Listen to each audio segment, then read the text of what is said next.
Students मैं आपको बता रहा था कि आपने अब लेटर राइटिंग करनी है। उसके लिए पेज नंबर 169 नोट्स पे आप खोलें। लेटर नंबर 7 आज हम करेंगे और इसका जो टाइटल है वो पहले मैं यहाँ पे मेंशन करता हूँ, फिर हम आगे चलते हैं इंशाल्लाह।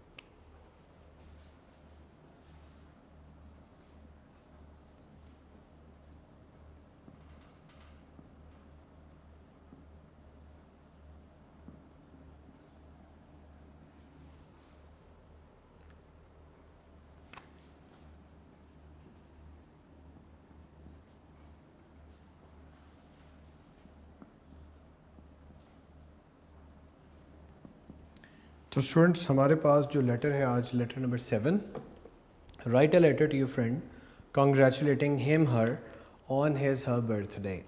तो इसमें सबसे पहले याद कर लें कि जो मैंने फ्रेंड जो है वो चूँकि डिफरेंट उसे लिख दिया है राइटिंग से। उसकी रीज़न क्या है कि ये हमारे सैल्यूटेशन में आएगा जिसके नाम पे हमने ख़त लिखना है। ये आपने अंडरस्टैंड करना बहुत ज़रूरी है। हम इसको उसी तरीके से स्टार्ट करने लगे जैसे कि मैंने आपको पहले बताया कि हम हमेशा स्टार्ट करते हैं एग्जामिनेशन हॉल। एग्जामिनेशन हॉल का बच्चों ई कैपिटल है, EXAMINATION। Examination E capital, hall H capital, examination hall. और उसके बाद क्या होगा, comma. Examination hall city CITY capital C के साथ, CITY एक पॉज या एक स्पेस, उसके बाद capital A dot capital B dot capital C and again that last dot is optional. इसके बाद मंथ का नाम बारहा बता चुका हूँ कि मंथ का नाम जो है वो आपने कंप्लीट लिखना है, उसमें किसी किस्म के आपने कोई एब्रीविएशंस या शॉर्टर फॉर्म यूज़ नहीं करना है। जुलाई JULY, उसके बाद डेट, फिर कॉमा और इसके बाद एक स्पेस के बाद 2020 या जो भी ईयर का नाम आप लिखना चाहते हैं। इसके बाद आप एक लाइन स्किप करेंगे और नीचे आप अपनी सैल्यूटेशन यानी कि जिसके नाम पे आपको ख़त लिखने को कहा गया आप उसको ख़त लिखेंगे। तो वो कौन सा है जी, डियर फ्रेंड। ये आपने याद रखना है, जो आपको टाइटल में ही लिखने को कहा गया है वहीं से आप इसको अंडरस्टैंड कर सकते हैं। तो डियर का D कैपिटल होगा, DEAR डियर। इसके बाद फ्रेंड F कैपिटल होगा, FRIEND और इसके बाद आप कॉमा लिखेंगे, डियर फ्रेंड। इसके बाद आप जो लेटर ऑफ बॉडी है उसकी तरफ मूव करेंगे और लेटर ऑफ बॉडी आपने हमेशा याद रखना है कि लेटर ऑफ बॉडी कहाँ से स्टार्ट होती है, जो सैल्यूटेशन में रिलेशन लिखा हुआ है, जो फ्रेंड का नाम लिखा हुआ है उसके नीचे सेकंड लेटर से स्टार्ट होगी। कहाँ से, सेकंड लेटर से। तो सेकंड लेटर को आपने ज़हन में रखना है, सेकंड लेटर से आप बॉडी ऑफ लेटर स्टार्ट करेंगे। बॉडी ऑफ लेटर मैं आपके सामने एक बार पढ़ रहा हूँ। I have just remembered that 14th of February is your birthday. So I am specially writing this letter to congratulate you on your birthday. Please accept congratulations from the bottom of my heart. I owe you a gift and you will get it when you come to me. I was going to send it to you by post, but then I was informed that you planned to come to Lahore. So I have decided that I should give it to you personally. I am waiting for you, yours sincerely, capital X dot capital Y dot capital Z. तो ये इसकी body है। अब हम इसको translate करते हैं, understand करते हैं कि बॉडी ऑफ लेटर में क्या कहा गया। आई हैव जस्ट रिमेंबर्ड, मुझे अभी अभी ख्याल आया, मुझे अभी याद आया, दैट 14th of February कि 14 फरवरी जो है इज़ योर बर्थडे, वो तुम्हारी सालगिरह है। सो आई एम स्पेशली राइटिंग, बस मैं ख़ास तौर पर राइटिंग लिख रहा हूँ, दिस लेटर ये ख़त, टू कॉन्ग्रेचुलेट। कॉन्ग्रेचुलेट का मतलब क्या होता है, मुबारकबाद देना।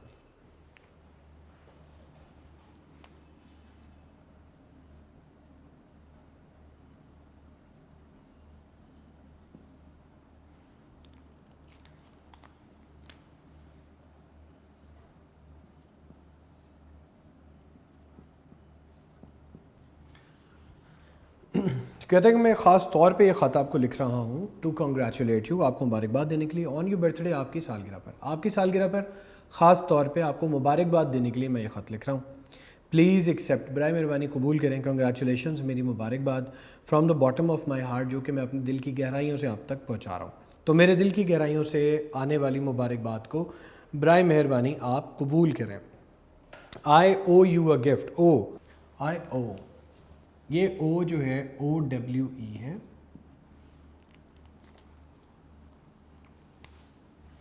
लफ्ज़ी तौर पे इसका मतलब होता है एहसानमंद होना, वाजिब होना या कर्जदार होना भी, या जैसे मैंने आपको बताया वाजिब होना, उधार होना। तो आई ओ यू आ गिफ्ट, मुझ पर आपका एक गिफ्ट उधार है। And you will get it, और आप वो हासिल कर लेंगे when you come to me, जब आप मेरे तक आएंगे, यानी कि जब आप आएंगे मुझसे मिलने तब आपको आपका गिफ्ट मिल जाएगा, वो गिफ्ट जो मुझ पर उधार है। I was going to send, अब गोइंग टू का मतलब यहाँ पर ये नहीं है कि जा रहा हूँ, जाना है या जा रहा है। I was going to send, भेजने वाला था, going to send.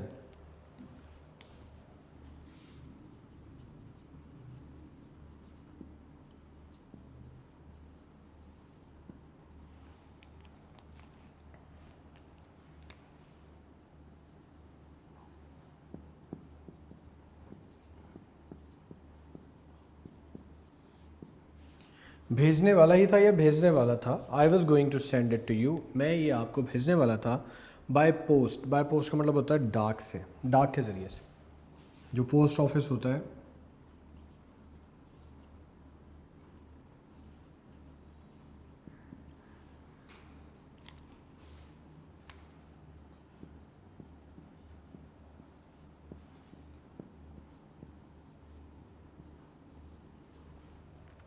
I was about to, sorry, I was going to send it to you by post, मैं आपको ये डाक के ज़रिए से भेजने वाला था। But then I was informed, I was informed passive voice है, इसका मतलब मुझे आगाह किया गया, मुझे बताया गया।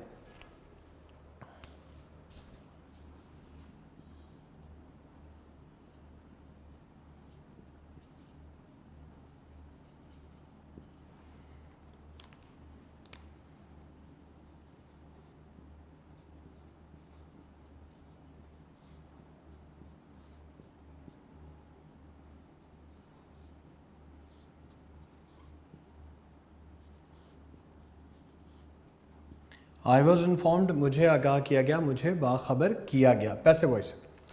तो I was going to send it to you by post, मैं आपको ये डाक के ज़रिए से भेजने वाला था। बट देन, लेकिन तब, आई वॉज इन्फॉर्म्ड, मुझे बताया गया, मुझे बाखबर किया गया, that you plan to come Lahore. Planned second form है, इसका मतलब है कि आपने मंसूबा बनाया हुआ है, आपका इरादा है लाहौर आने का। तब मुझे बताया गया कि आपका अपना इरादा है लाहौर आने का। सो आई हैव डिसाइडेड, बस मैंने फ़ैसला कर लिया, that I should give it to you personally, बस मैंने ये फ़ैसला कर लिया कि मुझे ये आपको ज़ाती तौर पर देना चाहिए। I am waiting for you, मैं आपका इंतज़ार कर रहा हूँ।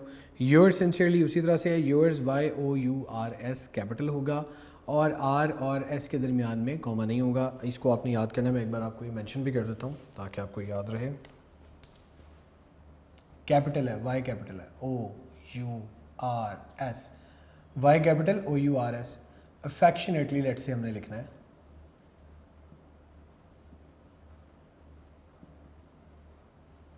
तो आपने याद रखना है बच्चों कि एक तो ये Y should be capital, there should be no comma, ये भी आपने याद रखना है, ये भी आपने याद रखना है। ए, अफेक्शनेटली का ए स्मॉल। उसके बाद यहाँ पे जो इम्पोर्टेंट पॉइंट है दैट इज़ अगेन कॉमा, ये कॉमा भी नहीं भूलना आपने क्योंकि ये पैटर्न का पार्ट है। तो ये 3-4 चीज़ें जो है आपने याद रखनी है। मोस्टली बच्चे सब्सक्रिप्शन में आके ये वाली गलती करते हैं, कैपिटल नहीं लिखते, स्मॉल लिख देते हैं, यहाँ पे कॉमा डाल देते हैं, या फिर इसको कैपिटल लिख देते हैं और ये वाला कॉमा भूल जाते हैं। तो ये 4 चीज़ें बहुत इंपॉर्टेंट है, इनको जब तक आप याद रख के लेटर को अटैम्प्ट नहीं करेंगे तब तक आपके लिए मुश्किल होगा, इसको अंडरस्टैंड करना बहुत ज़रूरी है। तो ये आज का हमारा लेटर था, लेटर नंबर 7 जो हमने किया, write a letter to your friend congratulating him her on his her birthday. अपने दोस्त को उसकी बर्थडे के ऊपर, सालगिरह के ऊपर कंग्रेचुलेट करें, मुबारकबाद दें। लेटर नंबर 7 हमने किया, इसके साथ हमने टेंसेस किए। बहुत इंपॉर्टेंट जो पॉइंट था जो मैंने आपको बताया था टेंसेस का, वो क्या था कि हमने टेंसेस के एस्पेक्ट किए थे। मैंने आपको बताया था कि ये जो एस्पेक्ट वाला पार्ट है बहुत इंपॉर्टेंट है, ऑल्दो कि हम इनको different kinds of types of different forms of tenses तो ले लेते हैं, लेकिन प्रैक्टिकली हमें ये कोई बताता नहीं है कि ये एस्पेक्ट ऑफ टेंसेस कहलाते हैं। आपकी नोट्स में ये चीज़ अवेलेबल है, उसको बहुत अच्छे तरीके से देखें, पढ़ें, आपको बहुत अच्छी अंडरस्टैंडिंग जो वो डेवलप होगी। पेज जो मैंने आपको बताया था, अगर आप वो एक बार आके खोल के देख लें, बल्कि पेज नंबर 200 पे भी आपके पास ये चीज़ अवेलेबल है, आप वो भी खोलेंगे तो आपको इसका आइडिया हो जाएगा कि एस्पेक्ट जो है वो किस तरह से। मसलन यहाँ पे लिखा हुआ है verb, a word of phrase that describes an action condition और फ्रेंच। टेंस ज़माने को कहते हैं जिस ज़माने में किसी काम का करना या होना पाया जाए, टेंस के काम के मुकम्मल या नामुकम्मल होने का इजहार भी करता है। और फिर आगे उन्होंने बताया कि वर्ब 3 तरह की हैं जो टाइम्स हैं, जैसे कि मैंने आपको बताया था, प्रेजेंट है, पास्ट है, फ्यूचर है। उसके अलावा जो एस्पेक्ट्स हैं वो क्या हैं, each tense has 4 different forms. ये जो फॉर्म्स हैं ये एस्पेक्ट कहलाते हैं। कौन से जी, इंडेफिनिट है, कॉन्टीन्यूस है, परफेक्ट है, परफेक्ट कॉन्टीन्यूस है। फिर हमने सब्जेक्ट और ऑब्जेक्ट और इन सारी चीज़ों को बहुत अच्छे तरीके से अंडरस्टैंड किया। सेंटेंस का जो स्ट्रक्चर था उसको भी हमने बहुत अच्छे तरीके से अंडरस्टैंड किया। जो एक्टिव वॉइस का स्ट्रक्चर था उसको अच्छे तरीके से अंडरस्टैंड किया। सब्जेक्ट और प्रेडिकेट को बहुत अच्छे तरीके से अंडरस्टैंड किया। इसको आपने जिस तरह से मैंने बयान किया उसी तरह से आप इसको ड्रॉ करें अपने पेपर पे, ताकि आप इसको बहुत अच्छे तरीके से याद कर सकें, आप एक कॉन्सेप्ट डेवलप कर सकें। आपको मसला कोई ना हो, नेक्स्ट टाइम जब आपसे कोई ये पूछे कि सब्जेक्ट और प्रेडिकेट क्या होता है, तो you should have a complete information about subject and predicate. तो अब मुझे इजाज़त दें, आज का लेक्चर जो है वो यहीं पे कंप्लीट होता है। नेक्स्ट लेक्चर में मैं इंशाल्लाह आपके पास और ज़्यादा मालूमात के साथ हाजिर हूँगा। अपना ख्याल रखिए, अल्लाह हाफ़िज़।